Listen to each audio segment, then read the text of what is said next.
இறை இயேசுவில் எனக் அன்பார்ந்தவர்களே, நம் ஜீவனுள்ள தேவனின் உயிருள்ள வார்த்தைகளை தினமும் கேட்பதன் மூலம் உங்களுக்கு நன்மையும் ஆசையும் உண்டாவதாக. இன்றைக்கு நம் உள்ளத்தில் ஆண்டவர் பேச விரும்புகிற திருவசனம் யோவான் 6ஆம் அதிகாரம் 63, 68 திருவசனங்கள்.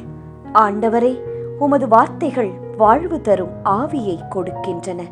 நிலைவாழ்வு அளிக்கும் வார்த்தைகள் உம்மிடம்தானே உள்ளன.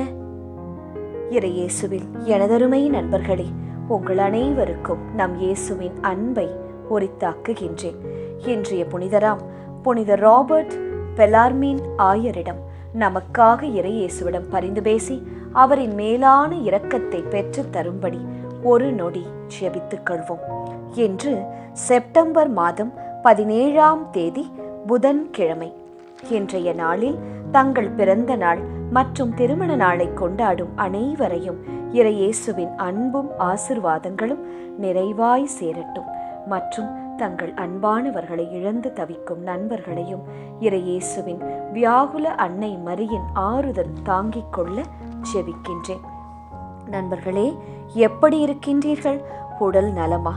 வீட்டு காரியம், வேலை காரியம் எல்லாம் எப்படி நடந்து கொண்டிருக்கின்றது?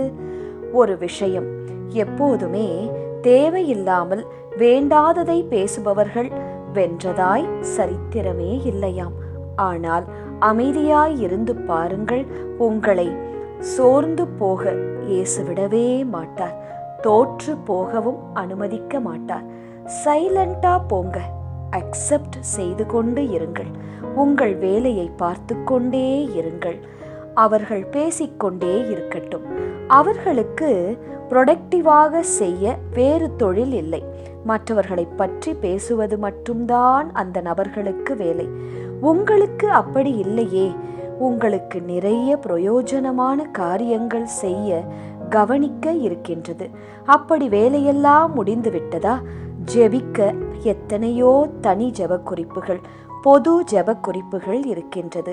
ஜெபியுங்கள், அதை செய்து பாருங்கள். அத்தனை ஜெபமும் உங்களுக்கு ஆசீர்வாதமாய் மாறும். இயேசு உங்களை மேலே மேலே உயர்த்தி கொண்டே இருப்பார். உங்கள் குடும்பத்தை, பிள்ளைகளை, கணவரை, மனைவியை உயர்வாய் வைப்பார். நல்ல உடல் சுகம் தருவார்.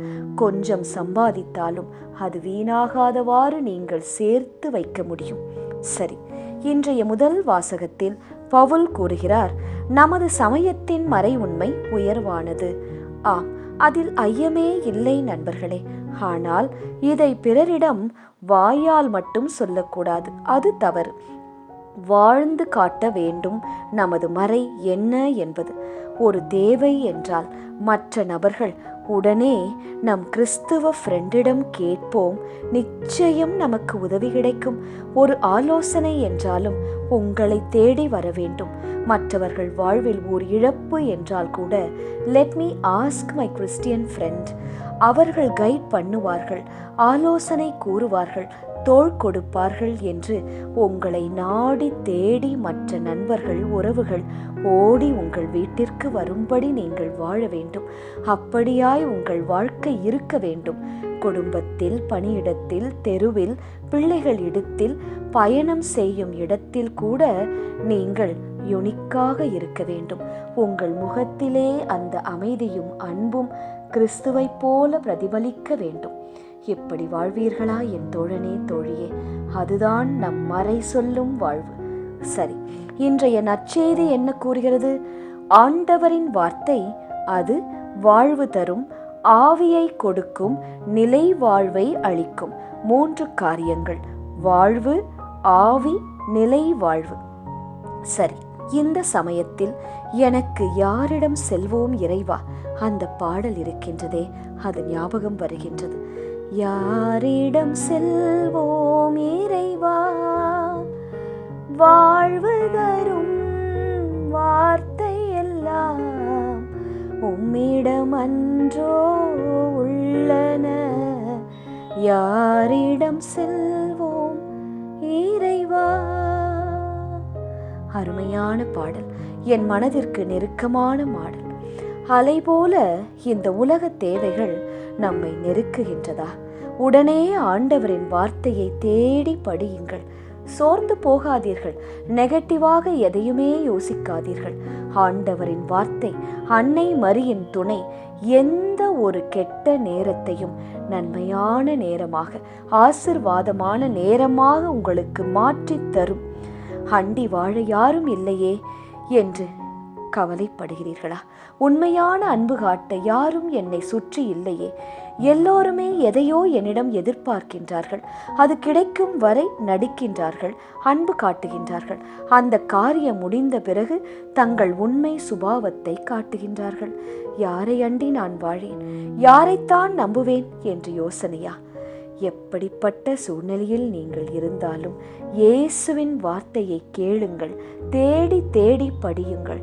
அவர் அடைக்கலம் தருவார். வாழ வழி அது இயேசுவின் வார்த்தையில் உள்ளது. இயேசுவின் வார்த்தை, அதை படிக்க படிக்க நீங்கள் இன்பம் காண்பீர்கள், அமைதி காண்பீர்கள், வழி பிறக்கும், ஆறுதல் பிறக்கும். பாருங்களேன், எந்த ஒரு அன்சால்வ்டு பசில் போல உங்கள் வாழ்க்கை இருந்தாலும் அதில் இருக்கும் சிக்கல்களை சொல்யூஷனாக மாற்றி முடிவுகளை, அதுவும் உங்களுக்கு ஏற்ற முடிவுகளை, உங்களுக்கு நன்மையும் நலனும் பயக்கும் முடிவுகளை உங்கள் கைகளில் ஆண்டவரின் வார்த்தை கொடுக்கும். இன்று கொஞ்ச நேரமாவது பைபிள் வாசியுங்கள். உங்கள் ஆசீர்வாத வசனம் உங்களை தேடி வரும். ஜெபிக்கலாமா? இயேசுவே, நெஞ்சார உமக்கு நன்றி செலுத்துகின்றேன். எனக்கு உணவு அளிக்கின்றீர், என்னோடு உடன்படிக்கை செய்தீர், உரிமை சொத்தை அளிப்பேன் என்று வாக்கு தந்திருக்கின்றேன். உமது ஆற்றல் மிகு செயல்களை என் வாழ்வில் வெளிப்படுத்தும் இயேசுவே. நீரே வாழ்வு, நீரே வார்த்தை, நீரே ஆவி, நீரே நிலை வாழ்வு என்பதை இன்றைய நாளில் நான் உணர்ந்து கொண்டேன். நன்றி இயேசுவே. ஆமேன். இயேசு கிறிஸ்துவின் பெரிதான நாமத்தின் நிமித்தம் ஜெபிக்கிறோம். ஆமேன்.